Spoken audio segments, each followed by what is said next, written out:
ముఖ్యమంత్రి రేవంత్ రెడ్డి గారు ఒక మంచి కామెంట్ చేశాడు. అదేంటంటే ఈ మధ్య సోషల్ మీడియాలో రేవంత్ రెడ్డి తమ్ముడు కొండలరెడ్డి మేడ్చల్ నియోజకవర్గం నుంచి పార్లమెంటుకు పోటీ చేస్తున్నాడు అనేది వైరల్ అవుతున్న విషయం మనకు తెలుసు. దాని మీద ఆయన స్పందిస్తూ, నా తమ్ముడు పోటీ చేయడం లేదు, మా ఇంటి నుంచి ఎవరూ పోటీ చేయరు, నేను కుటుంబ పాలన ప్రోత్సహించను, కుటుంబ పాలన జోలికి పోను, కాబట్టి కుటుంబ పాలన మాకు పనికిరాదు అని చెప్పావు. రైట్. కుటుంబ పాలన నీ ఒక్కడికి పనికిరాదా, కాంగ్రెస్కు పనికిరాదా, లేకపోతే నీ క్యాబినెట్కు పనికిరాదా అని నేను అడుగుతా ఉన్నాను. మంచి లక్షణమే.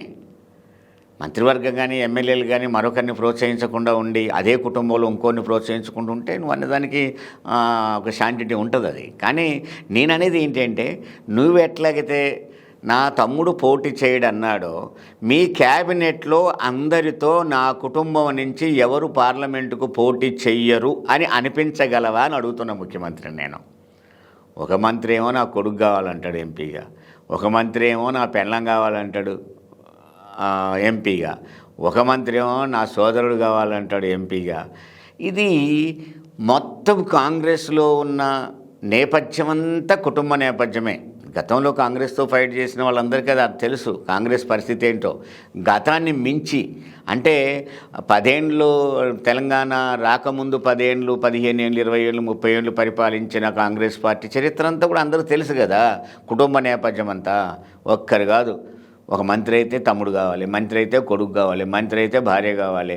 ఇలాంటివన్నీ డిమాండ్లు కూడా ఉన్నాయి ఇవాళ. నీకు ఊళ్ళలో నీకు జిల్లాలలోకి పోతే ఆ డిమాండ్లన్నీ కనపడతాయి నీకు. నేను అడిగేది సూటిగా ఒకటే, నువ్వెట్లయితే మా తమ్ముడు పోటీ చేయడు అని చెప్పావో నీ క్యాబినెట్లో, ఎమ్మెల్యేని కూడా అడగట్లే నేను, నీ క్యాబినెట్లో మంత్రులందరూ మా కుటుంబం నుంచి ఎవరూ పోటీ చెయ్యరు అని అనిపించగలిగితే నువ్వు కొంచెం బలమైన ముఖ్యమంత్రి అనుకోవచ్చు. నేను అనుకోవడం క్యాబినెట్ అంతా నీ మాటిని స్థితిలో లేదు, క్యాబినెట్ అందరూ నిన్ను గౌరవించే స్థితిలో లేదు, క్యాబినెట్ అందరూ నిన్ను ఒక పెద్ద ముఖ్యమంత్రిగా కూడా చూడటం లేదు. వాళ్ళందరూ కాంగ్రెస్ పార్టీగా నువ్వు పైనుంచి వచ్చిన ఒక వ్యక్తిగానే చూస్తున్నట్టు నేను అనుకుంటున్నాను.